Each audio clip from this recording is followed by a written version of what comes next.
Nurdin Syari, Pengurus Kanan Pendidikan Institut Darul Ihsan, Encik Khairul Arifin Munir, yang diraikan Al-Fadil Ustaz Ahmad Fawaz Fazil, seterusnya tuan-tuan puan-puan yang dimuliakan sekalian. Alhamdulillah, marilah kita mengucapkan rasa syukur kepada Allah Subhanahu Wa Taala kerana dengan izinnya kita dapat berkumpul pada malam ini untuk bersama-sama kita menjayakan program pelancaran kuliah kitab Al-Muwafaqat bagi sesi 2021-2022. Kami mengucapkan terima kasih kepada tuan-tuan puan-puan atas penyertaan pada malam ini dan kami berharap agar tuan-tuan puan-puan akan terus bersama kami dalam program yang akan datang, insya-Allah. Untuk makluman tuan-tuan puan-puan, Pusat Kajian Maqasid Syariah Hidayah ditubuhkan sebagai suatu inisiatif dan medium bagi mengembangkan perbincangan dan perbahasan maqasid syariah dalam kalangan pelajar, pendidik dalam kalangan masyarakat. Dan untuk makluman tuan-tuan puan-puan juga, ia telah diketuai oleh pengerusi Institut Darul Ihsan Hidayah iaitu Datuk Dr. Siddiq Fazil. Jadi antara program yang telah dijalankan ialah siri diskusi kajian maqasid syariah yang merupakan media perbincangan mengenai topik-topik tertentu melalui siri pembentangan kertas kerja oleh para penyelidik dan tokoh ilmuwan. Selain itu juga, antara program yang dijalankan adalah dialog mengenai isu semasa dan juga siri kuliah kitab maqasid syariah. Untuk makluman tuan-tuan puan-puan, siri kuliah kitab Al-Muwafaqat sebenarnya telah pun dijalankan sebanyak 16 siri pada sesi 2018-2020, dan pada kali ini kita akan teruskan bagi sesi 2021 dan 2022.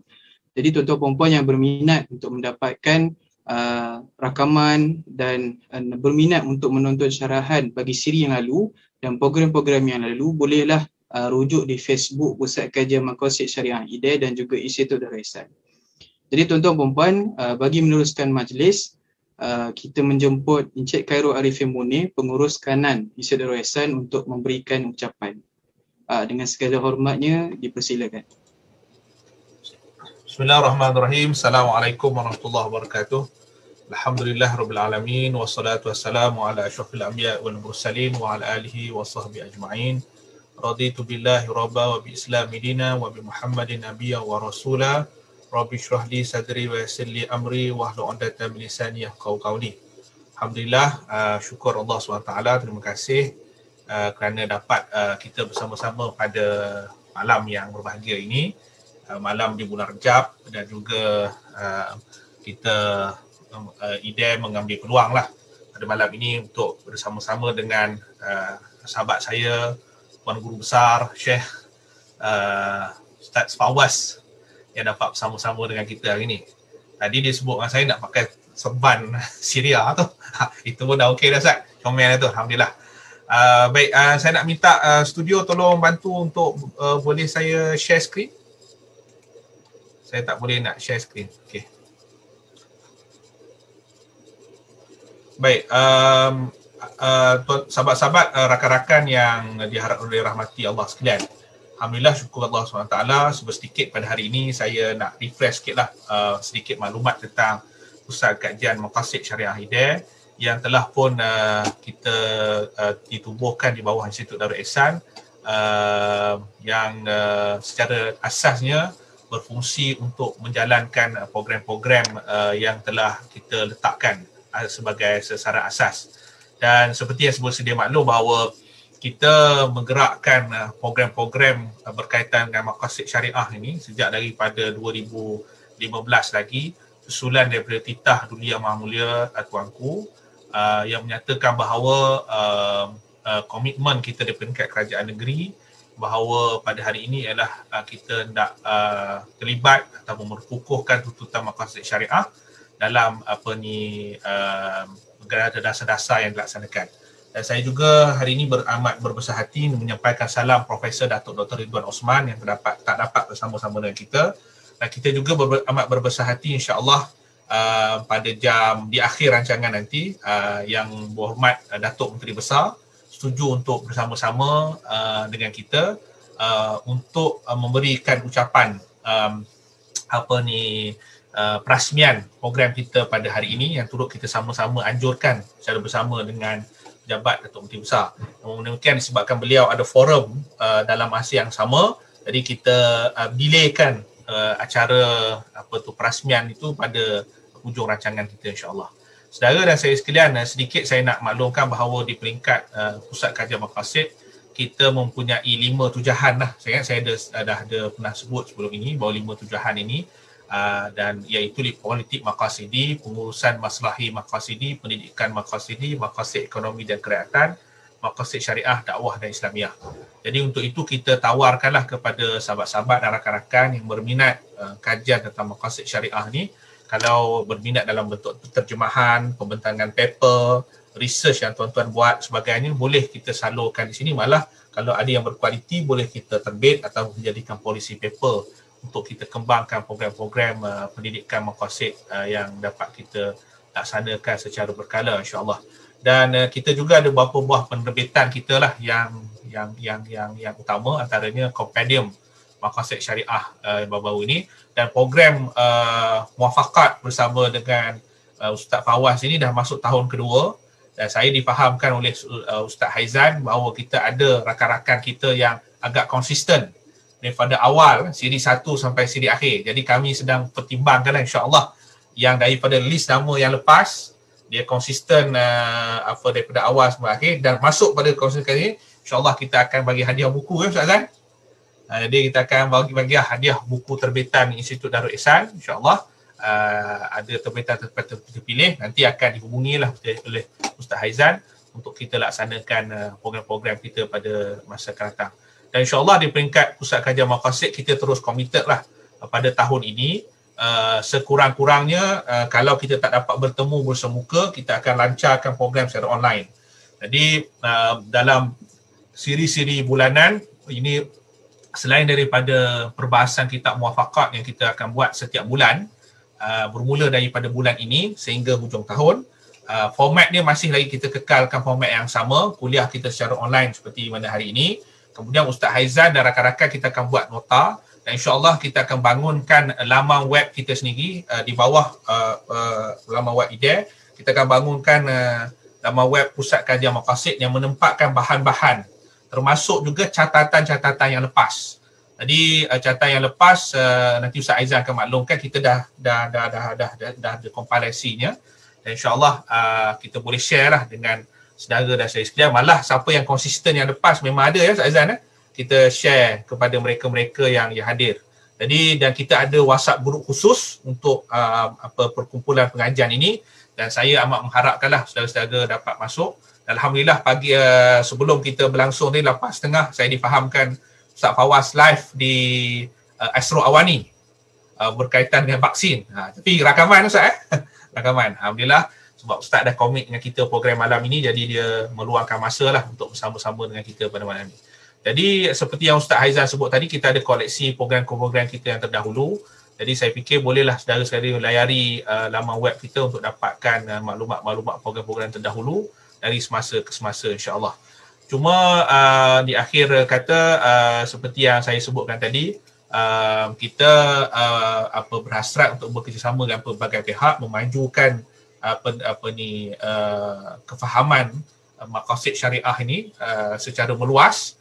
Justru siapa yang hadir pada hari ini saya mengharapkan untuk diwar-warkan kembali kerana hari ini hari introduction oleh Ustaz Fawaz, nak recap balik tentang kitab ini dan juga keseluruhan pengajian ini, dan insya-Allah pada masa akan datang kita akan perkukuhkan lagi pengajian kita dari semasa ke semasa. Jadi untuk itu masih belum terlambat untuk saudara-saudari untuk war-warkan kepada rakan-rakan yang lain untuk kita terlibat dalam program, dan pastikan saudara dan saudari like Facebook dan juga YouTube kita, dan make sure tuan-tuan dan puan, saudara dan saudari juga masuk di dalam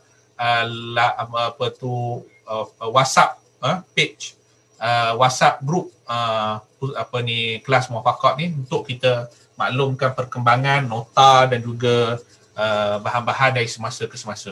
Saya rasa itu saja Ustaz Aizan sebagai pembuka kalam kepada pembuka bicara kita pada hari ini, dan insya-Allah kita mengharapkanlah komitmen saudara dan saudari, dan kita ada ramai juga pada hari ini Saya baru perasan tadi saudara Zulfikri Johar, penuh buku di belakangnya. Beliau adalah Presiden Majlis Belia Malaysia. Jadi kita berasa amat berusaha hati kerana di peringkat Majlis Belia Malaysia, khususnya saudara Zulfikri antara orang yang committed lah sejak daripada awal dalam kelas muafakat ni, dan kita mengharapkan lagi lah insya-Allah ada belia-belia di seluruh negara dapat kita bersama-sama dalam program ni. Malah dalam siri-siri kita terbuka untuk bekerjasama dengan pelbagai pihak. Jadi kalau ada pihak-pihak lain yang hendak bersama-sama turut menganjurkan dalam program muafakat ini, kita tak ada masalah, boleh nak masuk logo sebagai apa contribution, kita boleh bincang insya-Allah. Yang pentingnya saudara dan saya sekalian ialah ilmu yang ada ini kita dapat war-warkan sepenuhnya. Dan saya juga nampak di sini ada juga Dr. Wifaq. Dr. Wifaq adalah salah seorang daripada ahli kluster kita, penasihat kita dalam bidang maqasid syariah. Nampak saudara Hanafi mana situ orang sebenarnya. Baru on dia punya video dan sebagainya. Jadi saudara Pak Ya pun ada. Jadi alhamdulillah ramai yang ada pada hari ini, dalam 61 orang yang turut sama terlibat. Kita mengalu-alukanlah semua dapat bersama-sama, dan insya-Allah program ini kita akan siapa yang terlepas akan ada record di dalam YouTube kita, dan siri-siri yang lepas juga ada ya Ustaz Aizan dan kita boleh saudara sekalian boleh dapatkan, sebab apa yang berlaku pada ni kita bukan buat pengulangan. Ustaz Fawaz akan meneruskan perbincangan tentang muafakat. Cuba hari ni adakan introduction balik, sebab saya dapati bahawa ada rakan-rakan baru yang turut serta. Cuma yang terlepas dengan siri pembincangan yang lepas boleh dapat daripada di YouTube dan Facebook kita, dan insya-Allah itu kita laksanakanlah sebaik-baiknya. Terima kasih Ustaz Aizan, sila.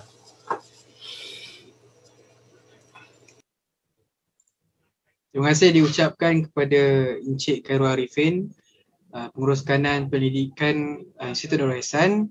Jadi tanpa membuang masa, majlis menjemput Al-Fadil Ustaz Ahmad Fawaz untuk membentangkan pemikiran dan sumbangan Imam Ash-Shatibi dalam dunia maqasid syariah. Dengan segala hormatnya dipersilakan. Assalamualaikum warahmatullahi wabarakatuh. Bismillahirrahmanirrahim. Alhamdulillahi rabbil alamin. Wassalatu wassalamu ala sayyidil mursalin wa ala alihi wa ashabihi ajma'in, amma ba'd. Yang saya kasihi saudara pengurus majlis, Ustaz Aizan, Yang Amat Berhormat Datuk Menteri Besar Negeri Selangor, Yang Amat Berhormat Datuk Seri Amiruddin bin Syari, sahabat baik saya, Pengurus Kanan Pendidikan Institut Darul Ihsan, Encik Khairul Arifin Munir, para tuan guru, asatizah, cendekiawan, sahabat-sahabat yang saya kasih sekalian. Jadi alhamdulillah ya, ini merupakan satu kita katakan program untuk membina semula semangat kita membaca kitab-kitab turath, terutamanya kitab yang kadang-kadang kalau kita baca seorang agak membosankan, khususnya kitab Al-Muwafaqat yang kadang-kadang sebagian ulama menyatakan membuang masa kerana hujah-hujah yang diberikan terlampau banyak sangat. Jadi menyebabkan ramai juga orang tak baca muwafaqat ni. Sebab kadang-kadang dia meleret. Jadi menjadi juga perbincangan di kalangan ulama, apa signifikan terlampau panjang sangat. Jadi kitab ini sebahagiannya mengagung-agungkan dan sebahagiannya menganggap maqasid tidak berhajat kepada panjang lebar seperti yang dibicarakan oleh Al-Imam Asy-Syatibi rahimahullah. Cukup kita membaca Al-Mustasfa Al-Ghazali membahaskan maqasid dalam 2-3 muka surat, orang dah faham apa itu maqasid. Namun setiap zaman dia ada keperluan dia, ya, setiap zaman dia ada tuntutan dia. Sudah tentu Imam Syatibi mempunyai reason yang tersendiri. Dan kita sekarang ni kita melihat maqasid telah mempunyai kitab yang ratusan kitab, dan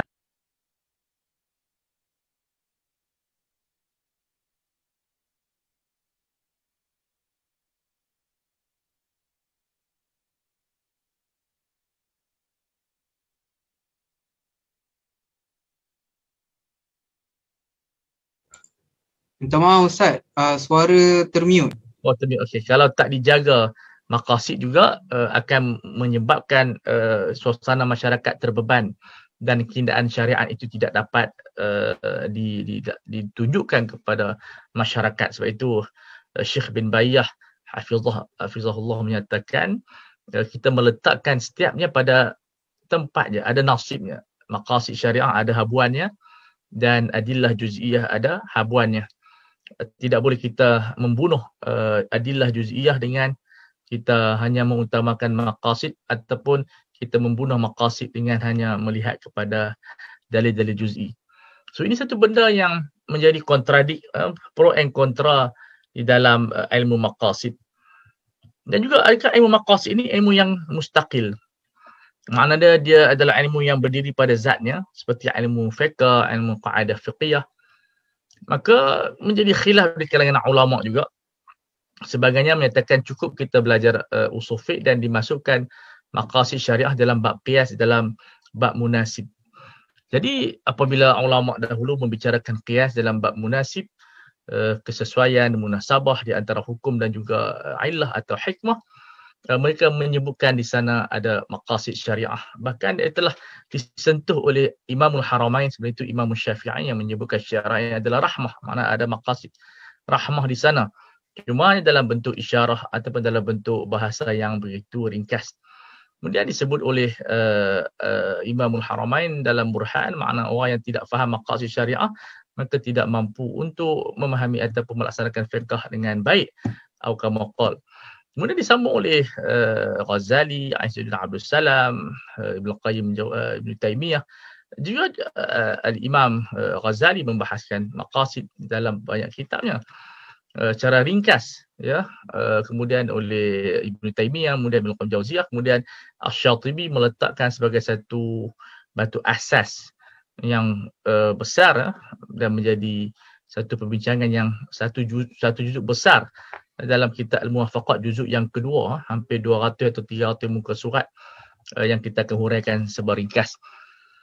Cuma maqasid ini satu ilmu yang hakikatnya wujud dalam Al-Quran untuk menambahkan iman kita, untuk melihat masa depan kita, untuk menjadi check and balance ataupun dalam bagaimana kita nak menguruskan syarah itu supaya dia lebih menjadi adil dan lebih sama daripada semua aspek. Namun tidaklah maqasid syariah ini menjadi satu istinbatul ahkam, dia mentaulidkan ahkam syariah. Makna dia al-maqasid syariah itu seperti yang dijelaskan oleh ulama, laisat adillah, dia bukan dalil tetapi dia adalah maslakun, dia adalah salah satu pendekatan yang boleh memahami dalil, satu alat yang kita boleh memahami dalil, memahami natijah fatwa dengan baik yang digunakan pakai untuk nak adjustment. Jadi dia boleh mengadjust satu fatwa itu diubah untuk lebih adil, lebih lengkap dan lebih cantik. Tetapi bukanlah syarat menjadi mujtahid mutlak itu adalah mengetahui maqasidus syariah, tetapi melengkapkan ijtihad. Maknanya maqasid syariah ni dia menjadi satu tempat yang menjadikan faqih itu lebih kuat, lebih orang kata lebih power lah, lebih power dalam ijtihad dan istinbatnya. Apatah lagi yang melibatkan fatwa yang melihat kepada ma'alat, kepada natijah dan kesan sekeliling. Tetapi kadang-kadang berlebihan dalam maqasid juga menyempitkan hukum. Dengan orang bila dia semua maqasid menyempitkan hukum. Semua maqasid, jadi akhirnya tidak ada ruang fiqh bergerak di sana. Jadi juga akan berlaku pertembungan. Sebab itu kita perlu sederhana dalam semua perkara. Jangan sampai maqasid ini menindas fiqh dan jangan sampai fiqh menindas maqasid. Dia berjalan jamban ila jambin, seiringan.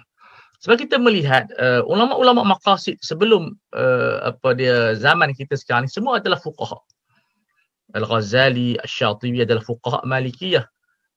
Imam Syafi'i adalah imam sendiri. Ibn Taymiyah adalah Hanabilah. Ibn Qayyim Jauziyah dia adalah Hanabilah. Izzuddin Abdul Salam adalah Syafi'iyah. Mereka adalah fuqaha yang lengkap ulum mereka. Yang menjadi iskaliah di zaman kita sekarang ni apabila kita membahaskan maqasid syariah, fiqh zero daripada pemikiran. Yang ini akan merosakkan syariah itu sendiri. Sebab maqasid bukan satu ilmu yang sukar. Dari sudut pembacaan, makna dia ilmu ni boleh dipelajari oleh orang awam, boleh dipelajari oleh golongan pertengahan, boleh dipelajari oleh pakar. Tetapi peringkat pakar maqasid dia lebih power lah. Makna dia kefahaman dia lebih mendalam, lebih deep. Tapi dia tidaklah seperti ilmu usul fiqh yang menjadi satu asas dalam ijtihad. Makna dia ilmu usul fiqh ni selalunya orang awam dia malas belajar lah. Nak buat apa mengaji usul fiqh. Tapi maqasid syariah ini akan diminati oleh semua peringkat. Ini adalah ulumul Quran yang mungkin kita tafsirkan wa yu'allimuhumul kitab wal hikmah. Jadi tugas Nabi ni bukan setakat mengajar Al-Quran tetapi mengajar hikmat Al-Quran. Mana maqasidul Quran. Pada Al-Quran itu ada maqasid ulia, al-maqasid kubra yang perlu kita fahami sehingga kita mampu sampai kepada natijah yang boleh kita menyelesaikan kehidupan kita ini. Sebab maqasid ini dia akan bersama dengan maslahah syar'iyah yang akan menjaga kebaikan dunia dan juga akhirat kita. Di sana ada yang disebut sebagai maslahah ukhrawiyah dan juga maslahah duniawiyah. Di situlah kita akan menimbang dua perkara tersebut, dan itu kita akan jumpai dalam kitab, ada kitab terbaru Dr. Raisuni yang mengumpul 80 kaedah maqasid daripada 200 kaedah daripada muwafaqah dan kitab-kitab yang lain dalam kitabnya Qawaid Al-Maqasid, yang saya kami ini akan memulakan pengajian bersama dengan seluruh hakim-hakim syar'i di JKSM secara tertutup, jadi kita tak buka untuk hakim-hakim. Tapi insya-Allah kita akan buat di tempat-tempat yang lain lah. Makna dia menghimpunkan puluhan kitab dan dikeluarkan ilmu maqasid itu ada 80 maqasid. Jadi itu di antara kitab yang sangat bagus yang ditulis oleh Al-Allamah Dr. Ahmad Raisuni hafizahullah, dan ada kitab yang besar iaitu kitab Mu'lamah 43 jilid yang menghimpunkan maqasid syari'iyah, qawaid usuliyah dan juga qawaid fiqhiyah yang dihimpun oleh Dr. Raisuni, Dr. Ali An-Nadawi dan juga Allahyarham Jamaluddin Atiyah yang dibantu oleh banyak bahithin dan fuqaha. Itu kitab di antara yang terbaik yang ditanuhi oleh ulama, dan tuan-tuan dan puan boleh dapat dengan harga RM1,500, lebih murah daripada motor Y11 Yamaha bawa RM11,000. Tapi buku itu sangat bermanfaat kepada kita yang akan memberikan kita minda yang bau. Dia bukanlah satu benda ibdaat yang kita katakan ada benda yang terlampau bau, tapi dia adalah himpunan. Makna dia menghimpunkan qawaid dan syarah yang sangat menarik, sehingga ulama-ulama Azhar pun terlibat di dalam sebahagian perbahasan buku mausu'ah yang asalnya yang saya dengar daripada penulis dia sendiri, Syekh Ali An-Nadawi. Kitab itu nak ditulis mula-mulanya 100 jilid, tetapi ramai ulama kritik, dia ada Wabah Zuhaili, dia kata 100 jilid siapa nak baca, banyak besar sangat. So tinggallah 42 jilid begitu. So itu himmatul ulama, begitu hebat di dalam penulisan mereka. Itu di antara secara ringkas makna dia maqasidus syariah yang tidak asing daripada para ulama yang dahulunya dia adalah ilmu yang difahami dalam bentuk sembang. Makna dia siapa jadi ulama dia faham maqasid. Melainkan yang menolak seperti Ibnu Hazm, itu pun dia ada maqasid juga sebenarnya. Kalau kita baca buku-bukunya terdapat juga maqasid secara tidak langsung dalam kehidupannya. Cuma dia tidak jelaskan secara qaulan, tetapi mungkin secara talmihan dan isyaratan. Kemudian apabila ilmu itu lemah di kalangan para ulama, terpaksalah ulama tulis buku. Dan ilmu itu mati setelah mana Izzuddin Abdul Salam. Dia slow balik. Sehingga muncul Al-Imam Ibn Ashur rahimahullah yang menulis kitab Maqasid Syar'iyyah Al-Ammah. Kitab yang kecil, bagus dibaca, seorang mujtahid bermazhab Maliki. Seolah-olah ilmu maqasid ni dia datang daripada golongan Ahlu Maghrib. Ya, Syatibi Ahlul Maghrib, Ibn Ashur Ahlul Maghrib, Raisuni Ahlul Maghrib. Jadi Malaysia ni kita adalah tempat ahlul ittiba' saja. Okeylah, sebab kita ni kalau musim Hindustan pun kita follow Hindustan, musim Korea kita follow Korea. Jadi kita tidak ada tokoh-tokoh yang sebenarnya. Kita ni banyak tokoh hanya boleh kita katakan mencelup ataupun kita follow, dan kita kepakaran kita mengolah. Bila kita olah tu mungkin sedap daripada orang yang mengasaskan. Dan di Malaysia kita tidaklah ada tokoh maqasid yang betul-betul dia mencipta, tapi kita orang yang faham, orang yang mengajar, yang menambah nilai dan seumpama dengan dia. Tetapi macam Ahlul Maghrib, mereka ni subhanallah dia mempunyai dasar yang kukuh, keilmuan yang cukup untuk ulumul ijtihad yang mereka kuasai. Tapi tak apa, ilmu ni kita kutip daripada mana-mana pihak, itu kelebihan Ahlul Maghrib. Dan Al-Imam Syatibi rahimahullah yang menariknya,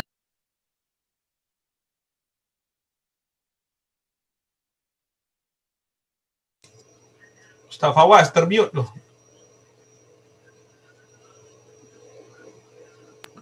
tertutup tidak mencapai maqasid ifham ya. Itulah masalah kita online . Tapi insya-Allah mudah-mudahan lepas dapat vaksin, saya pun bersama vaksin, saya harap saya di antara yang dapat cucu awal lah. Supaya saya dapat memeluk semua sahabat-sahabat. Lah nak peluk bukan makruh, haram. Baik, jadi satu imam yang sangat besar yang menarik kitab ini, para hadirin, kitab yang nama dia adalah bukan nama Al-Muwafaqat, kitab Asrar, apa nama dia, At-Taklif. Dia makna yang sama, makna dia kitab rahsia pentaklifan daripada syariat. Ulama dulu nama tajuk sangat dia ambil berat, macam Muwatta Imam Malik. Kenapa nama Muwatta Imam Malik? Sebab para ulama di Madinah bersepakat kitab ni memang bagus dikeluarkan. Jadi apabila semua ulama menyatakan kitab ni bagus dikeluarkan, maka nama dia adalah persetujuan Muwatta yang telah disepakati buku ni kualitinya sangat hebat. Itu kelainan dulu. Dulu nak keluar buku ulama tapi sekarang ni tak ada dah. Keluar macam tu ya, dia jadi dia panggil creative chaos. Ada orang kata itu menyekat kebebasan. Itu bukan menyekat kebebasan, itu menjaga kualiti. Sebab tidak menjaga kualiti ni lah keluarlah pemikiran-pemikiran yang disebut sebagai creative chaos. Kreatif merosakkan, datang kumpulan yang tu, datang kumpulan yang ni, di atas nama hak kebebasan berfikir. Tetapi kita melihat dalam ilmu lain tak ada orang buat macam tu. Hanya dalam ilmu agama saja yang kita tak dapat membahagikan di antara hak berdakwah dan juga hak berfikir di dalam mengutarakan ideologi ilmiah. Dan akhirnya zaman dahulu kekurangan ni dipanggil sebagai fatwa syadzah, pendapat yang ganjil. Sekarang ni pendapat yang ganjil terlampau banyak, lebih daripada pendapat yang elok ataupun yang molek. So apabila zaman dahulu nama kitab ini menunjukkan kepada kebesaran dalaman kitab tersebut, maka Imam Syatibi rahimahullah bermimpi mendapat cadangan daripada gurunya, letak tajuk kitab ni Al-Muwafaqat. Maknanya mendapat persetujuan, mendapat satu endorsement daripada para ulama. Sebab tu bila zaman dahulu hubungan guru dengan ulama sangat, guru dengan anak murid sangat luar biasa. Nak tulis tajuk buku pun mereka rujuk dan minta nasihat daripada guru mereka. Walaupun mungkin anak murid itu lebih alim daripada guru. Seperti Al-Imam Syafi'i rahimahullah lebih alim daripada gurunya Sufyan Uyainah. Itu lebih alim. Tetapi kita melihat bagaimana interaksi dia yang menyebutkan ilmu di Hijaz ini ada dua orang, iaitu Imam Malik dan juga Sufyan Uyainah. Dalam masa yang sama, Sufyan Uyainah kalau ada fatwa, dia akan memindahkan fatwa kepada Al-Imam Syafi'i. Begitu Imam Syafi'i, dia tak jawab semua fatwa. Sebahagian fatwa yang dijawab oleh anak muridnya yang bernama Al-Imam Al-Buaiti. Kita sekarang ni menghadapi iskaliah, kita nak jawab semua. Ini yang menjadi fahlawah. Menjadi semua orang kalau boleh dia akan menjawab semua bidang sehingga dia dilihat sebagai menjadi Syekhul Islam. Dan ini satu benda yang berhajat kepada rawatan yang sangat penting. Baik. Kemudian kitab ini alhamdulillah sudah dicetak dengan pelbagai tahqiq, dan di antara yang paling famous adalah tahqiq Abdullah Darras, guru kepada Syekh Qaradawi hafizahullah, seorang filosof yang sangat hebat, mendapat PhD di Perancis dan tetapi pakar dalam bidang syariah. Buku-bukunya ada yang terjemahan dan melibatkan dalam tulisan falsafah, Al-Quran dan seumpama dengan dia. Itulah tahqiq yang sangat baik. Tetapi sekarang ni banyak lagi tahqiq yang dibuat oleh para ulama. Ada yang 8 jilid, ada yang 4 jilid, pelbagai. Tuan-tuan boleh beli yang mana satu pun. Tapi kita ambil yang Abdul Darras sebab dia orang pertama, so kita ambil sebagai satu panduan. Dia ada ta'liqat yang baik. Cuma kitab ini sepanjang pengalaman saya belajar di Azhar, banyak tempat juga di Azhar, di Darul Ifta' Misriyah, dia menghadapi kesulitan untuk memahami apa Syekh ni nak cerita sebenarnya. Kerana dia telah keluar daripada minwal usul fiqh. Makna minwal ini dia punya gaya hidup usul fiqh yang ma'hud, yang dikenali dalam perbahasan tariqatul fuqaha dan juga tariqatul mutakallimin dan juga tariqatul mutaakhirin, yang membahagikan usul fiqh kepada 3 bahagian atau 4 bahagian: muqaddimah, mabahithul adillah, mabahithul ta'arud wa tarjih, dan mabahithul ijtihad wa taqlid. Tetapi Al-Imam Syatibi rahimahullah memasukkan satu lagi bidang. Makna dia ulama tu tulis 4, dia masukkan bidang khusus di dalam buku usul fiqh ini. Kalau kita namakan dia sebagai ilmu usul fiqh, sebagai ulama dia kata tak, ni ilmu asing, bukan usul fiqh, ilmu qaimun binafsih. Tak apalah, itu semua ikhtilaf fi al-fadh. Sebagai guru saya masukkan ke dalam ilmu usul fiqh seperti Syekh Kamaluddin Imam rahimahullah, dia katakan ini sebahagian daripada ilmu usul fiqh. Kalau Syekh Raisuni, tak silap saya, dia masukkan sebagai satu ilmu yang baru. Tapi ala kulli hal, yang penting kita belajar ilmu maqasid di mana dia berada. Taib. Jadi daripada susunan yang pertama, kita akan dapati pada jilid yang pertama dia membicarakan tentang muqaddimah, nadhariyatut tarbiyah. Di sekarang ni banyak sistem pendidikan, kalau siapa yang nak mengkaji teori pendidikan mengikut Asy-Syatibi rahimahullah, ada pada muqaddimahnya. Sangat penting dan ditalkhiskan oleh Syekhuna Al-Qaradawi hafizahullah dalam kitabnya Manhaj Tarbiyah 'inda Syatibi, dalam kitab yang kecil dari lebih kurang 60 muka surat. So mungkin ide boleh mengkaji muqaddimah pertama yang disebut oleh Asy-Syatibi rahimahullah, bagaimana teori pendidikan mengikut Imam Syatibi yang memerlukan kepada mudarris, muallim, kepada kitab, kepada ilmam dengan mustalahat, menguasai term-term usul fiqh dan juga term-term ilmu ini, di mana Syekh Ali Jumaah hafizahullah dalam kajiannya untuk mendalami ilmu usul fiqh, termasuklah maqasidus syariah ini, perlu kita menguasai 800 mustalah usul yang merangkumi term-term ilmu kalam, term-term mantiq, term-term balaghah, term-term nahwu, term-term saraf dan juga term-term usul fiqh itu sendiri. Dan telah dikumpulkan oleh ramai ulama di dalam kitab At-Ta'rifat Jurjani, kemudian dikumpul oleh Az-Zakaria Al-Ansari dalam kitab Mustalah Usul Fiqh, dan dikumpul oleh ramai ulama-ulama muasirin yang cuba mengumpulkan term-term ilmu usul fiqh dalam pelbagai mazhab. Kerana ilmu usul fiqh ini dia mempunyai term-term yang kalau tak difahami dengan betul, dia akan lari maknanya dan akhirnya membawa kepada kefahaman yang salah. So muqaddimahnya sangat penting membicarakan tentang nadhariyat tarbiyah yang berhajat kepada syekh sebagai miftah. Kemudiannya, dan belajar habis dengan guru, kita kena baca buku sendirilah.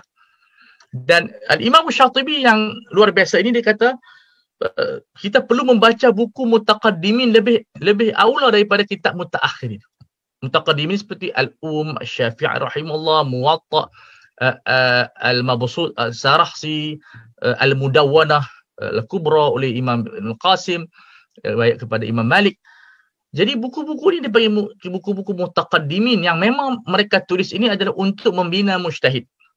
Seperti kitab Al-Muhalla, seperti kitab Sunan Al-Bahiki Al-Kubra, kitab Al-Majmu', kitab Fathul Qadir. Kitab-kitab yang mutaakhirin seperti begini juga membina dia panggil malakah ijtihad. Yang menjadi muskilah kepada kita, golongan yang mendakwa ijtihad ini tak pernah melalui madrasah ini. Madrasah yang disebut oleh Qaradawi, yang membaca Kutubus Sittah, yang membaca kitab-kitab yang saya sebutkan dalam bukunya, ada satu buku yang menarik, Al-Marja'atul 'Ulya lil Qur'ani was Sunnah, syarah kepada Usulul 'Ishrin oleh Imam Hasan al-Banna rahimahullah, menerangkan siapa itu mujtahid. Dan dia berheran bagaimana orang yang tidak membaca Kutubus Sittah, tidak membaca Tafsir Tabari, tidak membaca Al-Um, Mabsut, Mudawwanah, Al-Muhalla, Sunan Al-Baihaqi yang mengumpulkan belasan ribu hadis, mendakwa dia boleh berijtihad. Hayhata, sangat jauh. Jadi iskaliah golongan berijtihad tetapi tidak melalui madrasah yang diletakkan oleh para ulama. Dan akhirnya mereka tidak mempunyai piling ataupun bunyat tahtiyah yang kuat. Akhirnya mereka bukan berijtihad, mereka mentabdid, merosakkan ilmu ijtihad itu sendiri, menjadilah fiqh yang asywa'i, yang tidak tersusun daripada asasnya. So itu mukadimah yang pertama. Kemudian dimulai dengan biasalah mukadimah usul fiqh, ahkam taklifi, dan dia mengkritik. Imam Syatibi ini mempunyai pemikiran naqidun. Tak semua ulama boleh naqid. Kebanyakan ulama yang naqid dia adalah yang mutakhassis seperti Syatibi, dia mutakhassis fi usul fiqh. Tetapi ulama yang mausu'i, bila dia tahu semua kelemahan dia kurang kritik. Sebab dia telah ditenggelami oleh banyak ilmu. Jadi nak kritik tu susah sikit lah. Boleh kritik tapi tak ramai orang seperti Imam Syafi'i dan Imam Ghazali yang mempunyai lautan ilmu yang luar biasa menjadi pengkritik. Imam Ghazali masuk falsafah, dia kritik falsafah. Luar biasa. Ibn Taymiyah, dia belajar falsafah, dia mengkritik falsafah. Tapi malangnya di zaman sekarang ni, orang yang mengkritik falsafah tidak membaca falsafah. Dia bacalah buku kecil-kecil, kemudian dia kritik A to Z. Ini tidak berjalan di atas manhaj ilmu. So Imam Syatibi mengkritik tentang definisi rukhsah. Kenapa rukhsah ni definisi rukhsah yang dikemukakan oleh ulama, rukhsah ni ada rukhsah wajibah, ada rukhsah mubah, ada rukhsah mandubah, dia kritik di sudut sedemikian. Jadi kritik di sudut definisi ibahah dengan tahir ila akhirih. Dan dia adalah ulama yang pada pandangan saya menjelaskan lagi maksud ulama tentang mafhum hukum ibahah yang ada mikro dan ada makronya. Makna hukum dia ada mikro dan makronya. Kalau kita baca kitab fiqh, dia menyebut faida taraku al-adhan, bila satu kampung itu meninggalkan azan, qutilu, mereka diperangi oleh kerajaan. Sedangkan apabila mukadimah kitab, semua mazhab menyebutkan al-adhan adalah mandubun, azan itu adalah sunnah. Mana bila sunnah, kenapa kerajaan boleh angkat senjata? Rupa-rupanya mereka tidak tunjukkan term tersebut, iaitu term yang disebut oleh, bagi saya, yang saya rasa dia orang yang pertama, dan ini juga telah ditasahkan oleh Muhammad Az-Zuhaili hafizahullah dalam kitabnya Usulul Fiqh Islami yang sangat baik. Bukan Wabah Zuhaili, Muhammad Zuhaili, dia ada Usul Fiqh Islami juga. Al-Wasit dia ada, fil Usul Fiqh Islami, dia menyebutkan qad yakunu al-fi'lu mubahan bil juz'i wa wajiban bi kulli, wa qad yakunu al-fi'lu mubahan bil juz'i wajiban bi kulli wa haraman bi kulli ila akhirih. Maknanya di segi mikro dia jadi sunnah, tapi di segi masyarakat dia menjadi fardu ain, fardu kifayah, fardu kifayah. Ataupun harus individu, haram secara dia makruh. Misalnya kita sebut tentang isu yang hangat, iaitu tanzimul usrah. Tanzimul usrah boleh buat cara individu. Makna dia satu family tu dia miskin. Sebab di antara tanzimul usrah adalah berlaku dengan 3 sebab: kemiskinan, anak terlampau ramai, ataupun isteri sakit. Untuk individu boleh, tapi kalau disistemkan dalam sebuah kerajaan, dia akan menentang kepada maqasid syariat, akan menentang kepada sebuah negara. Jadi individu boleh, tapi kalau buat sebagai undang-undang, haram. Nampaklah. Ni untuk orang hisap okok, solok ni saya melawak jangan ambil. Hisap okok mungkinlah ada 3 orang boleh, tapi tak boleh buat undang-undang lah. Kita galakkan cara umum begitu. Mana nak hisap okok, hisap dalam bilik ayak. Jangan tempat awam. Ini contoh yang tak betul sajalah. Nak bagi seronok sikit bagi orang hisap okok. Sebab hisap okok ni saya duduk cadang, saya ada seorang kawan, apa nama dia, daripada halal juga, duduk fikir nak buat rokok halal. Kalau kita boleh buat rokok halal, ini sangat mengembirakan peniaga dan semua ustaz-ustaz yang sedang ketagih rokok. Kerana kita telah menyelamatkan mereka daripada rokok yang haram. Apa cara yang saya fikir? Kita kurangkan bahan-bahan racun yang dikatakan haram dalam kandungan dia. Mungkin kita bermadu lebah, kita berkismis, kita berperisa, durian dan seumpama dengan dia. InsyaAllah rokok itu menjadi rokok yang halal, dan saya orang pertama akan isap rokok tersebut, insyaAllah. Sebab PKP ni menyebabkan saya nak isap rokok. Stres. Haji Bahrin kata dia lagi stres. Dia masuk hospital Haji Bahrin. Saya nak isap rokok, tapi saya fikir saya duk menjadi speaker JAKIM duk haram rokok. So tak dihisap. Kalau saya tak ada speaker, saya hisap dah. Silap jadi speaker JAKIM pasal rokok. Jadi tak isap rokok lah. Shisha pun saya kata haram. Saya haram tu sebab saya baca fatwa Majlis Kebangsaan. Jiwa saya ni duk pegang, tak tahu. Tapi sampai sekarang alhamdulillah tak isap rokok lagi lah. Tuan-tuan dan puan, masih lagi siqah dalam bahasa orang Azhar di Mesir.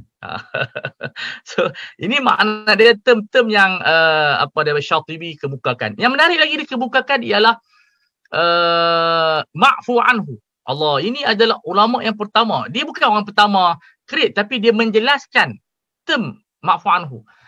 Dalam kitab Tamhid dan juga Majmu', Imam Nawawi pernah sebut wata'u syubha laisa yusafu bitahlil wa laisa yusafu bitahrim. Wata'u syubhat maksud dia tersilap jima' bini, dia jima' adik ipar dia kembar, tak dikatakan halal, tak dikatakan haram. Tapi dia tak letak terma. Tetapi Syatibi disebut itulah martabatu hukum syar'i yang keenam, nama dia martabatul afwi. Dan ini perlu dikembangkan. Dalam muamalat, dalam ibadat, di dalam politik, mungkin ada perkara-perkara yang kita kemukakan dia tak berdosa, dia tidak orang kata apa, tidak haram dan tidak halal, dia tengah-tengah. Itu adalah satu pandangan yang dikemukakan oleh al-imam kita yang sangat hebat, Syatibi, walaupun dia Maliki, tetapi dia seorang imam yang mencapai tahap mujtahid mengikut Syekh Qaradawi hafizahullah. Kemudian dia baru habis masuk kitab Maqasid yang dia bahagikan kepada 4 juzuk, dan kita telah masuk juzuk yang kedua. Alhamdulillah. Yang pertama dia membicarakan tentang maqasid syarak dari sudut peletakan syariat. Apa yang dia nak daripada syariat? Maka dia bicarakan tentang definisi maqasid syariah, peranan maqasid di dalam hubungan dia dengan maslahah, daruriyat, hajiat, qawaid. Dia ada lebih kurang 14 qawaid Ustaz Aizan, mereka terjemah. InsyaAllah kita akan keluar, ide akan keluarkan. Saya ada iklan 2 tahun dah. InsyaAllah harap kita akan dapat keluar. Pergi mana pun kita promote saja nak pergi test. Tapi macam tu orang menera macam tu lah. Kita akan keluarkan. Tapi dah setahun setengah kita belum keluar lagi. Itu sebagai satu busyra. Itu biasalah. Jadi insyaAllah tahun ni kita akan keluarkan maqasid yang bab yang pertama, iaitu maqasid dipanggil maqasid qasd syara' fi wad' syariah. Apa tujuan syariat meletakkan Allah Taala meletakkan syariat ini. Yang kedua, fi bayani maqasid ifham. Yang ni yang kita kena pelopori. Maqasid ifham ini kadang-kadang kita syok sendiri.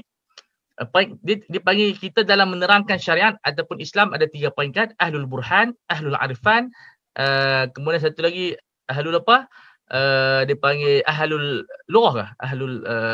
Maksud dia bahasa lughah lah, ahlul lughawi ni. So ada orang yang membicarakan tentang dalil, ahlul burhan dengan fakta dan sebagainya. Ada perlukan tasawuf, tuan-tuan dan puan-puan, marilah kita, itu motivator lah, ahlul arifan.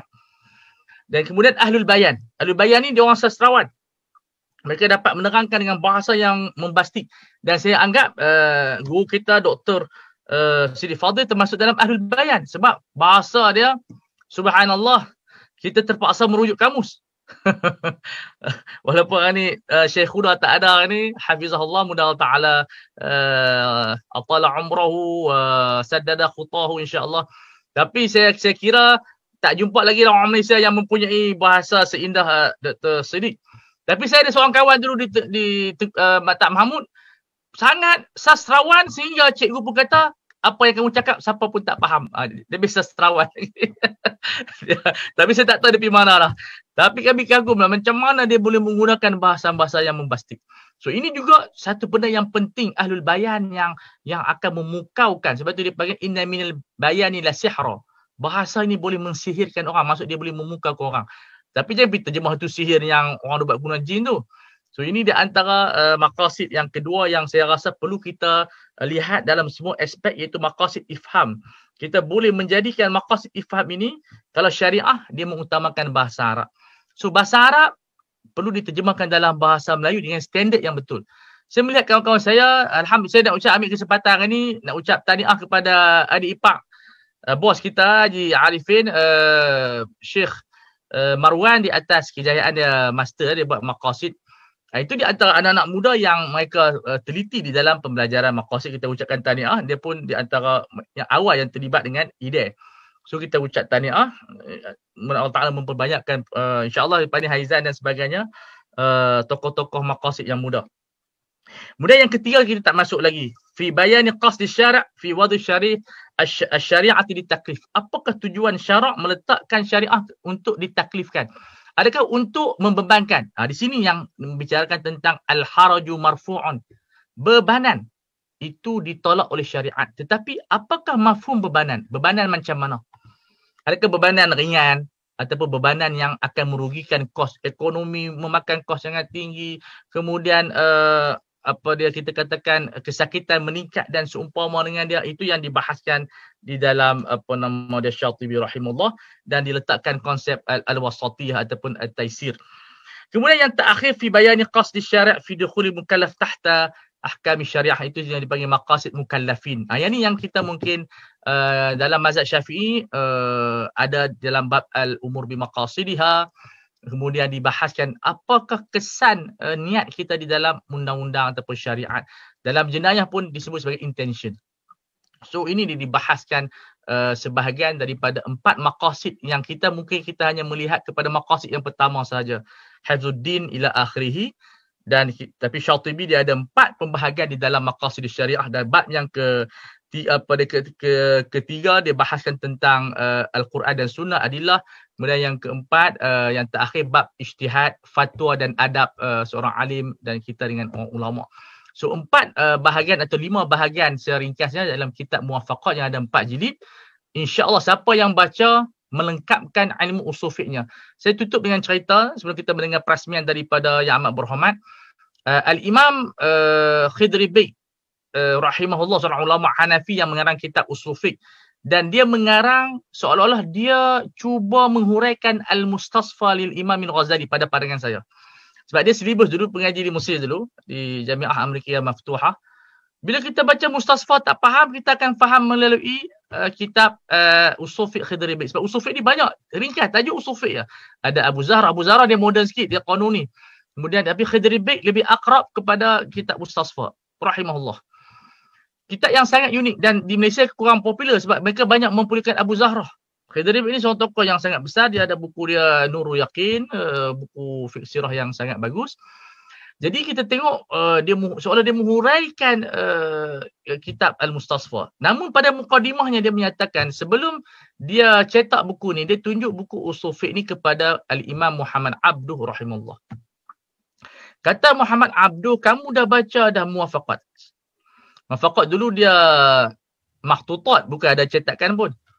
Dia kata saya belum baca lagi. Dia kata sebelum kamu cetak buku ini, kamu baca dulu Muwafaqat dan masukkan dalam buku usul fiqh kamu, baru kamu cetak.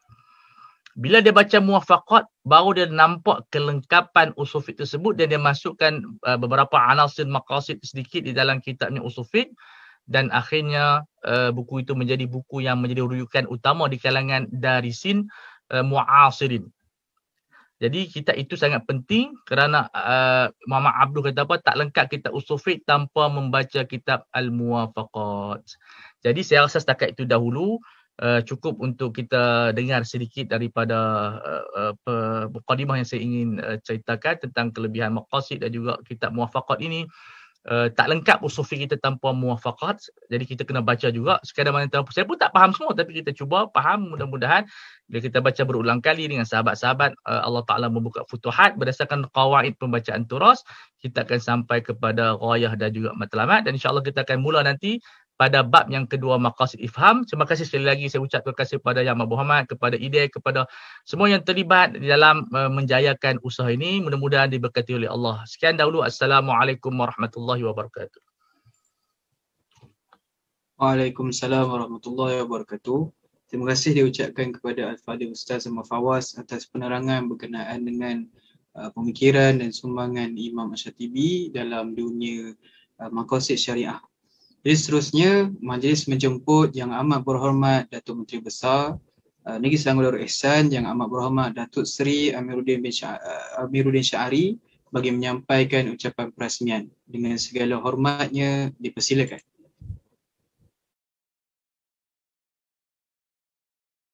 Bismillahirrahmanirrahim. Alhamdulillahirabbil alamin wassalatu wassalamu ala asrafil anbiya'i wal mursalin wa ala alihi wa ashabihi rasulillahi ajma'in. Qala rabbi israh li sadri wa yassir li amri wahlul 'uqdatan min lisani yafqahu qawli. Assalamualaikum warahmatullahi wabarakatuh dan salam sejahtera. Hadirin hadirat, tuan-tuan, tetamu-tamu kehormat dan sekalian penonton-penonton perasmian kuliah Kitab Al-Muwafaqat sesi 2021 dan 2022. Pertama sekali, saya ingin panjatkan rasa syukur kehadirat Allah Subhanahu wa taala kerana telah memberi peluang kepada kita bersama-sama dalam pelancaran kuliah kitab Al-Muwafaqat bagi sesi tahun 2021 dan sesi tahun 2022. Saya juga ingin merakamkan setinggi-tinggi penghargaan kepada Institut Darul Ihsan ataupun IDE yang telah mengambil inisiatif dalam penganjuran kuliah ini. Tidak lupa juga saya ucapkan ribuan setinggi-tinggi penghargaan dan terima kasih kepada Al-Fadhil Ustaz Ahmad Fawaz Fazil yang memberikan kupasan dan syarahan bagi kitab Al-Muwafaqat sepanjang kuliah ini diadakan dalam tahun 2021 dan 2022 nanti. Tuan-tuan dan puan-puan yang saya kasih sekalian, pada 30 Mac tahun 2015, dalam istiadat pembukaan persidangan penggal ketiga Dewan Negeri Selangor yang ke-13, ke bawah Duli Yang Maha Mulia Sultan Selangor telah memberikan saranan agar maqasid syariah diangkat sebagai asas penggubalan dasar-dasar kerajaan negeri. Seiring dengan semangat dan titah Duli Yang Maha Mulia Baginda, kerajaan negeri telah melaksanakan pelbagai usaha ke arah penerapan maqasid syariah dalam pentadbiran. Hal ini perlu dilakukan bagi menjadikan maqasid syariah sebagai asas bagi segala polisi, undang-undang serta pendekatan kerajaan negeri di tahun-tahun mendatang. Sebagai satu inisiatif secara proaktif, Institut Darul Ihsan ataupun IDE telah mengambil pelbagai perancangan dan melaksanakan berbagai program mengenai maqasid syariah dengan objektif utama bagi membantu kerajaan negeri Selangor mengaplikasikan maqasid dan memberikan kesedaran serta pencerahan kepada pelbagai lapisan masyarakat, pembuat dasar, pentadbir, pendidik dan masyarakat secara umumnya. Dalam pada masa yang sama, usaha merakyatkan maqasid syariah juga sentiasa dilaksanakan bagi memastikan perbincangan tentang maqasid syariah ini tidak sekadar bermain di fikiran para sarjana dan pemikir-pemikir yang ada di negeri dan negara kita, tetapi mampu dicerap dan dihadam oleh masyarakat secara keseluruhannya, terutamanya di kalangan umat Islam. Perkara ini seharusnya menjadi amalan dan budaya, bukan hanya diperkatakan dan difikirkan, tetapi juga menjadi tindakan dan juga perilaku masyarakat secara umumnya. Sebaliknya, maqasid syariah juga ada dalam bentuk penulisan, penterjemahan maupun dalam bentuk kuliah, turut perlu disampaikan kepada masyarakat agar ilmu ini lebih dihayati oleh segenap pelusuk masyarakat yang tinggal di negeri Selangor. Tuan-tuan dan puan-puan yang saya kasih sekalian, maqasid syariah telah menjadi satu fenomena keilmuan Islam pada masa kini. Apabila kita dapati wacana seputar ilmu maqasid ini terdapat di mana-mana sahaja. Kajian-kajian serta penulisan ilmiah mengenai tema ini juga semakin banyak dihasilkan oleh para sarjana di institusi-institusi penyelidikan seluruh dunia. Kebangkitan kesedaran maqasid ini ada kaitan dengan wasiat Muhammad Abduh kepada murid-murid beliau agar mereka membaca kitab Al-Muwafaqat. Oleh yang demikian, kita boleh lihat para tokoh yang mempunyai kaitan dengan Muhammad Abduh akan memberikan perhatian kepada kitab Al-Muwafaqat ini.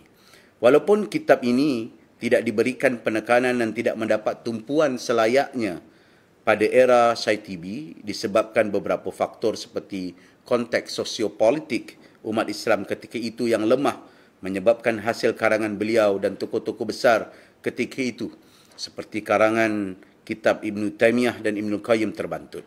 Selepas hampir 5 kurun, kitab ini kembali diangkat pada hari ini dan menjadi kitab paling utama dalam membicarakan isu dan perkara-perkara yang berkaitan dengan maqasid syariah. Oleh itu, amalah baik sekiranya kita dapat bersama-sama dalam kebangkitan maqasid pada zaman ini dan hari ini dengan mendengarkan syarahan bagi kitab Muwafaqat ini. Tuan-tuan dan puan-puan yang saya kasih sekalian, Islam merupakan agama yang universal dan bersifat sejagat serta mampu meraihkan pelbagai fitrah kemanusiaan. Namun syariat ini hanya akan dapat berfungsi sedemikian apabila ia tidak sekadar berorientasikan hukum semata-mata, tetapi turut menitik beratkan soal nilai, falsafah, maqasid serta hikmah-hikmah bagi setiap pensyariatan bagi merealisasikan maslahah bagi sekalian umat. Maqasid syariah berpotensi menjadi titik temu dan penghubung kepada segala kemajmukan masyarakat di dunia dan juga di negara kita. Ia boleh berfungsi sebagai jambatan antara agama dan tamadun. Hakikatnya, maqasid syariah terurus dalam pemeliharaan 5 prinsip utama, iaitu pemeliharaan agama, pemeliharaan nyawa, pemeliharaan akal, pemeliharaan keturunan dan pemeliharaan harta. Konsep-konsep ini merupakan aspek universal yang terkandung dan sedia difahami oleh masyarakat tidak kira pelbagai agama, kaum, keturunan serta latar belakang. Saya percaya jika aspek-aspek ini ditekankan dan diterjemahkan dalam kehidupan seharian, ia bukan hanya selari dengan aspek-aspek maqasid syariah, tetapi ia juga mampu menjadi aspek-aspek universal yang boleh dikongsikan oleh sekalian umat untuk kita meleraikan perbezaan-perbezaan kecil yang mampu mencetuskan kegelisahan, memisahkan serta menimbulkan suasana yang tidak adil dalam masyarakat dan kehidupan seharian kita. Akhir sekali, saya sangat mengharapkan agar siri kuliah Kitab Al-Muwafaqat yang dilaksanakan oleh Institut Darul Ihsan ini, yang akan dikelolakan dan dikendalikan Al-Fadil oleh Ustaz Fawaz, akan mampu menjadi penghubung utama serta mampu memberikan impak positif kepada nadi, jiwa, pahaman dan pemikiran masyarakat secara keseluruhannya dan membawa kita ke arah Malaysia dan negeri Selangor yang makmur, aman serta sejahtera dan membawa kebaikan serta tidak lupa dari mendapat keampunan daripada Allah Subhanahu wa taala. Dengan lafaz suci, bismillahirrahmanirrahim, saya merasmikan kuliah Kitab Al-Muwafaqat bagi sesi tahun 2021 dan sesi 2022. Wabil taufiq wal hidayah. Assalamualaikum warahmatullahi wabarakatuh.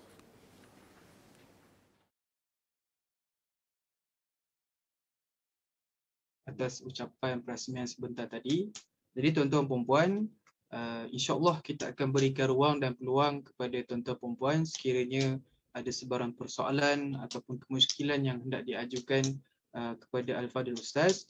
Tuan-tuan perempuan boleh tulis di ruangan chat ataupun boleh tanya secara terus kepada Ustaz Fawaz, insya-Allah.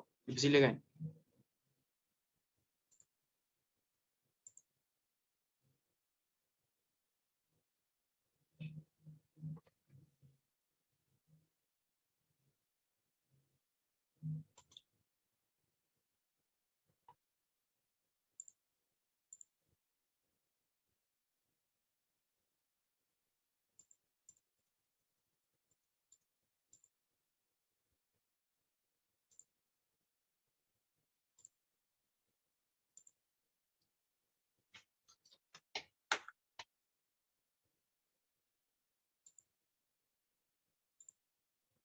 Adakah sebarang persoalan, mungkin isu-isu semasa ataupun isu berkaitan dengan fake dan sebagainya, ya Ustaz? Boleh Ustaz?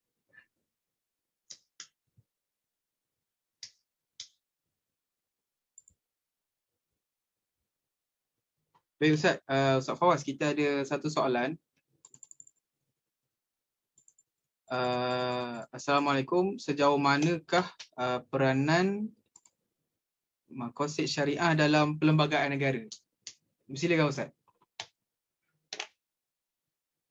Boleh buka mic Ustaz? Boleh. Okay. Maqasid syariah dalam perlembagaan negara sangat ada hubungan yang sangat penting untuk membuat penafsiran. Sebab perlembagaan negara ni tidak ada benda yang bercanggah dengan syariat. Jadi kita boleh gunakan dari sudut untuk pelaksanaannya lebih efektif. Sebab apabila kita boleh menghuraikan maqasid syariah dalam perlembagaan negara, keyakinan terhadap perlembagaan itu makin meningkat. Sebab yang pertama, dahulunya kita dahulunya kita menganggap perlembagaan ini adalah perlembagaan yang bercanggah dengan syariah, ya, diambil daripada Loret dan sebagainya. Tapi hakikatnya apa yang kita lihat, perlembagaan ini sebagainya menjaga agama kita. Apabila menjadikan Islam sebagai agama rasmi yang kita boleh buat bank Islam, kita boleh buat tabung haji, kita boleh buat semua di atas penjenamaan Islam, di atas nama Islam ini. dan maqasid berperanan untuk menjadikan perlembagaan itu lebih diterima dari sudut penjagaan nyawa, penjagaan syiar. Ya, sebab kita melihat syiar-syiar dalam Malaysia ni dapat dijaga kerana perlembagaan itu sendiri. So, hubungan sangat mantap, perlu ada yang dipanggil taksil. Saya cadangkan untuk mentaksil perlembagaan negara berdasarkan maqasid syariah. Itu boleh dibuat paper oleh IDEH. Ya, seperti mana kita mentaksil dengan beberapa perkara. Mentaksil maksudnya bagaimana kita nak menjadikan perlembagaan kita itu menjadi syariah compliant. So kita namakan sebagai taksil perlembagaan Malaysia ni berdasarkan maqasid syariah. Jadi satu benda yang sangat penting. Ya, ulama menjadikan dia sebagai maslak kerana dia bukan Quran dan bukan sunnah, dia sebagai untuk alat tarjih. Salihun litarjih. Dan tidak sebagai ulama mereka menggunakan ma'ani ataupun ma'alim syar'iyah itu sebagai maqasid, tetapi sebenarnya dia bukan adillah mustaqillah, dia sebagai orang kata pembantu kepada dalil, dia tidak istiqlal sebab dia hanya menjaga nyawa. Dan dalam maqasid ini dia zanni, bersifat ta'arud juga, dia ada kontradik maqasid. Saya ada paper iaitu kontradik di antara maqasid. Jadi bila dia ada kontradik dan seumpama dengan dia tidak boleh dijadikan sebagai dalil istiqlal. Maknanya dia kita terus berhujah kepada maqasid. Sedangkan maqasid ini menyuruh kita juga melihat kepada dalil-dalil yang lain.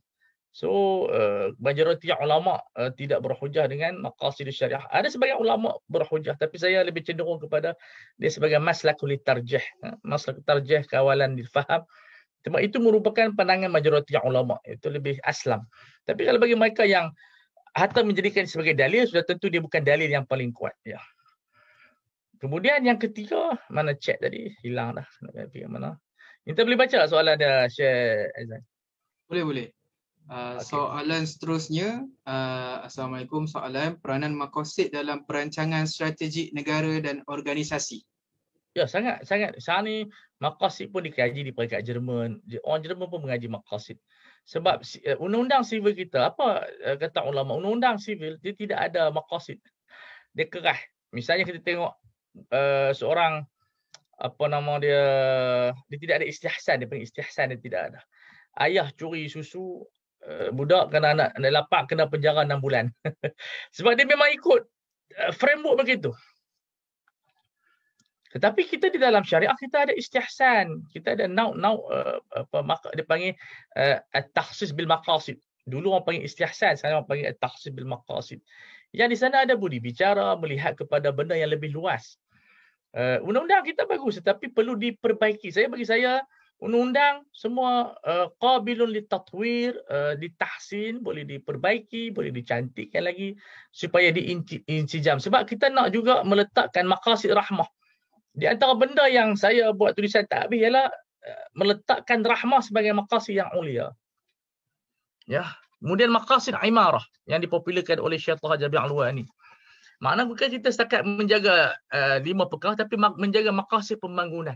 Sebab semua 5 maqasid yang kita bincangkan tadi semua bersifat individu. Dia bersifat mikro, maksud dia jaga agama. Agama itu bukan maksud dia menjaga makna jaga Islam, maksud dia syiar sebab kita Islam, maksud dia di bawahnya ada agama, itu menjaga syiar Islam. So dia individu. Bila menjaga akal, arak, individu. Bila harta, potong tangan, individu. Semua contoh yang diberikan semua adalah tanzim afrad. Tidak ada di sana maqasid dalam bentuk makro. So maqasid imarah, satu benda yang ide boleh explore. Itu tulisan yang saya tak habis juga, maqasid imarah, yang kita boleh keluarkan pelbagai benda daripada maqasid imarah itu, daripada ayat wasta'marakum fiha, kemudian imatatu adza adi tariq, itu kita membina iman, dipanggil iman imarah, iaitu daripada a'laha kalimatul la ilaha illallah wa adanaha imatatul adza ani tariq. So ini di antara maqasid yang kita kena kembangkan. Selain daripada maqasid syariah, kita ada maqasid imarah, kita ada maqasid rahmah. Rahmah juga satu benda yang perlu diletakkan dalam sistem kita supaya di sana ada taubat di sana. Sebab itu dalam usul dalam fiqh Islami kita ada nazariyatut taubah. Iaitu taubat ini adalah jalan keluar kepada mengampunkan mereka yang terlibat di dalam perkara-perkara ta'zir. Dosa-dosa yang bukan dengan orang, dengan Tuhan lah. So kalau mereka bertaubat nasuha dan hasunat ahwaluha, kita boleh gugurkan kes mereka dengan rekod yang baik dengan syarat-syarat yang tertentu lah. So taubat ini ada sebagian orang melihat dia hanya kita dengan Tuhan. Rupanya taubat ini juga dia melibatkan kita dengan undang-undang. So satu benda yang bagus dalam pengkajian maqasid ya. Kemudian soalan yang lain? Banyak kita punya soalan ni Ustaz. Cuma saya cadang, saya akan baca yang dekat chat. Kemudian kalau ada tuan-tuan perempuan yang lain nak tanya soalan, boleh raise hand. Kemudian studio akan unmute dah. Okey, soalan yang ada di chat. Assalamualaikum, kenapa maqasid syariah yang diangkat tidak ilmu lain? Contohnya usul fiqh, qawaid fiqhiyah. Silakan Ustaz. Baik, itu satu bidang takhasus. Idea mengangkat syiar maqasid, di tempat lain mengangkat usul fiqh, di tempat lain mengangkat ilmu hadis. Jadi kita hanyalah memperjuangkan sebahagian juzuk daripada juzuk ilmu syariah. So kalau apa nama dia usul fiqh, insya-Allah kita ada markah dia insya-Allah. Tapi tak lihat di sinilah. Baik, soalan seterusnya. Ni soalan terakhir di chat. Selepas ni kalau ada tuan-tuan perempuan nak tanya soalan, boleh raise hand dan nanti studio akan unmute lah. Okey, soalan di chat yang terakhir, konsep maqasid syariah ini sangat indah. Bagaimana nak fahamkan non-muslim? Sebab non-muslim ni agak allergic sikit bila dengar terma Islamik ataupun terma. Sebenarnya kesilapan kita apabila berinteraksi dengan orang kafir, kita berinteraksi dengan syariah. Berinteraksi dengan orang kafir adalah berinteraksi dengan maslahah dan juga berinteraksi dengan akal mereka. Sebab itu kata Al-Imam Ghazali rahimahullah, untuk kita nak berhujah dengan orang kafir, mesti berhujah dengan akal dahulu, bukan dengan Al-Quran dan Sunnah. Sebab mereka menolak Allah Subhanahu Wa Taala itu. Jadi bila mereka menolak Tuhan, macam mana kita nak berhujah dengan Al-Quran ataupun As-Sunnah? Apabila mereka, minda mereka, akal mereka berupaya wujudnya Tuhan, itu Allah Subhanahu Wa Taala, barulah akal itu menjadi pengikut kepada Al-Quran dan Sunnah. Selama mana akal mereka tidak menerima wujudnya Allah, bagaimana kita nak berhujah dengan syariah? Kita boleh berhujah dari sudut masalah. Sebab tu fiqhul masalih berbeza dengan fiqhul maqasid. Kalau kita boleh kaji sedikit, perbezaan sangat menarik. Kerana orang kafir berinteraksi dengan akal. Mereka berinteraksi dengan data dan juga berinteraksi dengan maslah dan mafsadah. Sebab itu kita melihat ayat-ayat Al-Quran melihat kepada alam, melihat kepada kebaikan, keburukan yang disebut sebagai dalam usul fiqh nama dia at-tab' ataupun istilah modennya al-wazi'ud dini, al-wazi'ut tab'i. Kata ulama usul fiqh, sekiranya syariah tidak datang pun, sebahagian daripada tabiat kita ini faham benda ni tak boleh buat. Seperti makan benda-benda yang najis. Benda yang najis orang kafir tak makan, orang Islam pun tak pakai. Tak makan.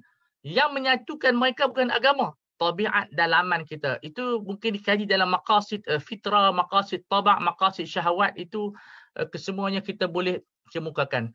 Jadi khitab kita kepada orang bukan Islam ialah bukan khitab syariah ataupun af'alul mukallafin. Kemudian apa nama dia, khitab yang kita nak tujukan kepada mereka khitabul aqli. Sebab itu sebahagian dari yang keliru dengan istilah usul fiqh, iaitu kaedah al-kuffar mukhatabuna bi furu'i syariah. Apabila mereka membicarakan dan menyatakan orang kafir pun dikhitab dengan khitab taklifi, mereka kata orang kafir pun kena buat macam orang Islam kata. Sebenarnya yang disebutkan al-kuffar mukhatabuna bi furu'i syariah ialah untuk digandakan azab di hari kiamat.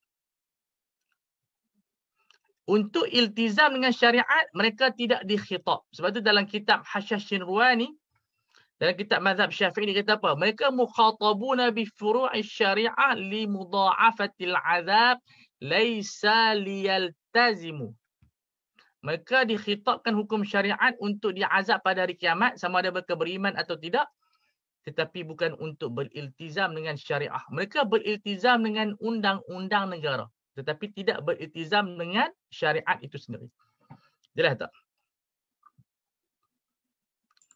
Baik, terima kasih Ustaz. Tadi ada peserta, ada tuan saya tak pasti, namanya Muhammad, Cik Muhammad. Dia kata apa? Maqasid syariah bersifat universal. Sebenarnya bukan begitu. Fiqh ini sebenarnya dia tidak akan bercanggah dengan maqasid, tetapi fiqh ni dia adalah himpunan-himpunan yang melahirkan maqasid. Sebab itu sebahagian daripada adillah maqasid adalah istiqra'. Istiqra' ini diambil daripada juz'iyat. Kesalahan kita cuba menjadikan maqasid syariah ni musuh kepada fiqh, dan musuh kepada fiqh musuh kepada maqasid. Ini ada satu kefahaman yang salah. Mana mungkin syariat? Ingat, Syatibi menyebutkan di dalam Muwafaqat, asy-syariah la tatasadam. Syariah tidak akan bertembung. Dia tidak akan bertembung dengan fiqh. Yang bertembung itu adalah ijtihad ulama yang ada terkesan dengan zaman dan kawasan. Tetapi apabila fiqh itu dibentuk dalam bentuk yang tersusun, insya-Allah dia menjadi fiqh yang baik.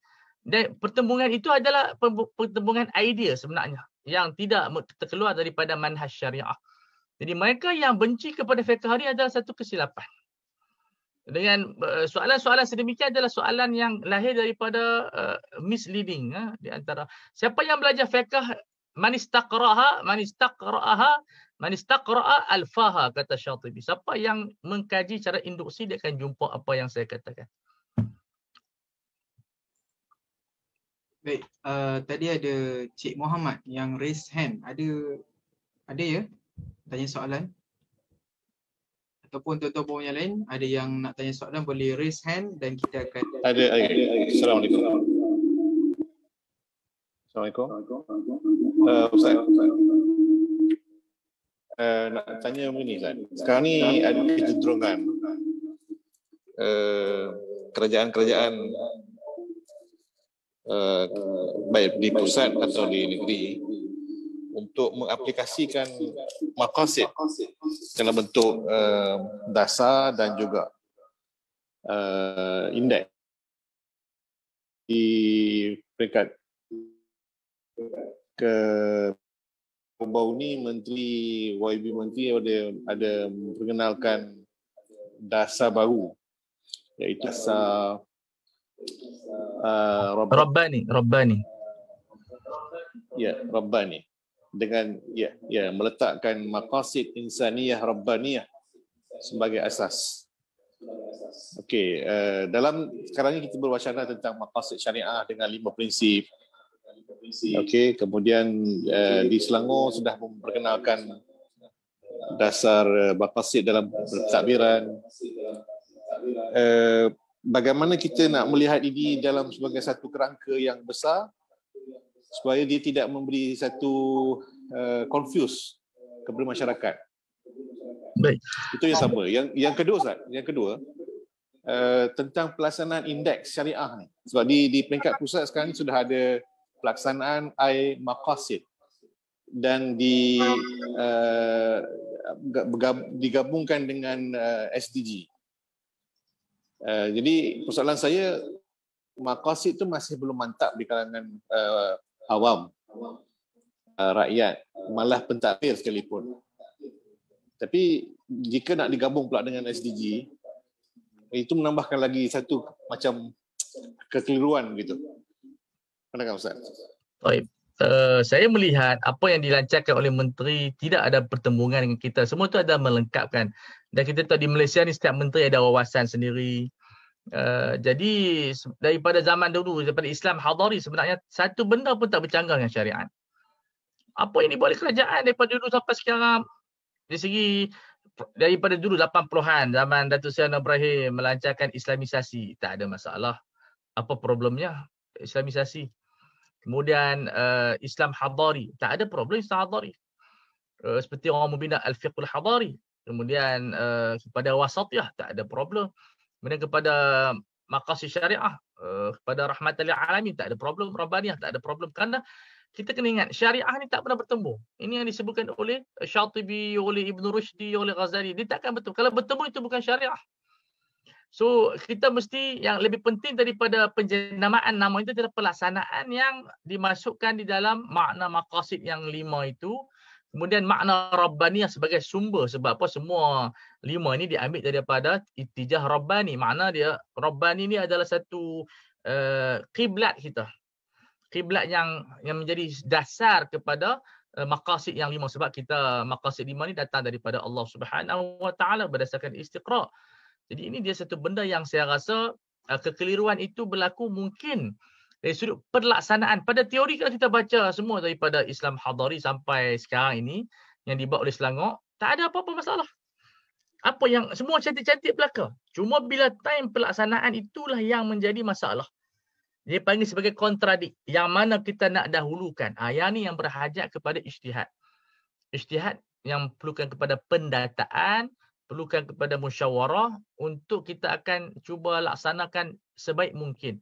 Kalau tak boleh 100% perfect, 90, 80 sebab pelaksanaan maqasid tetap bersifat zanni.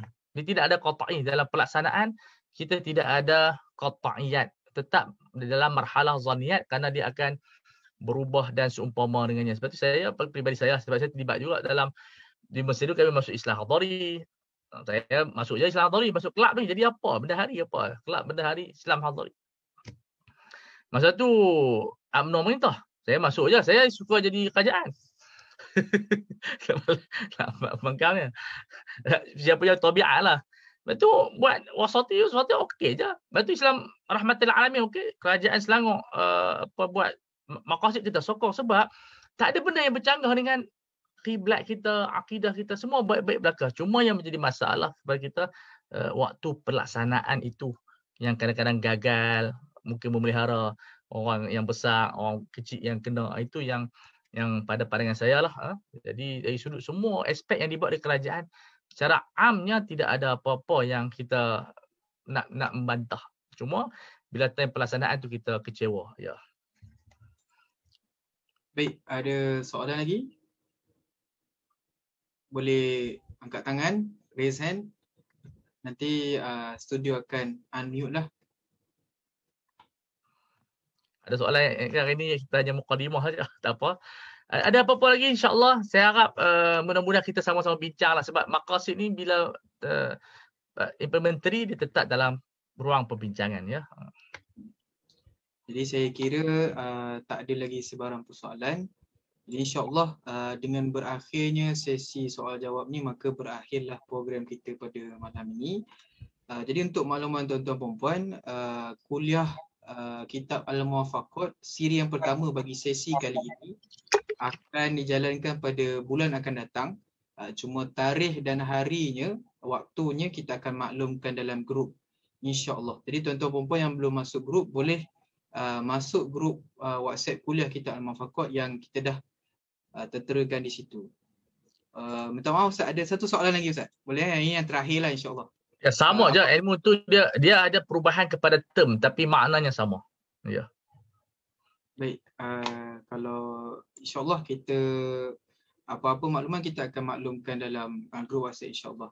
Jadi kita ucapkan terima kasih kepada tuan-tuan puan atas penyertaan pada malam ini.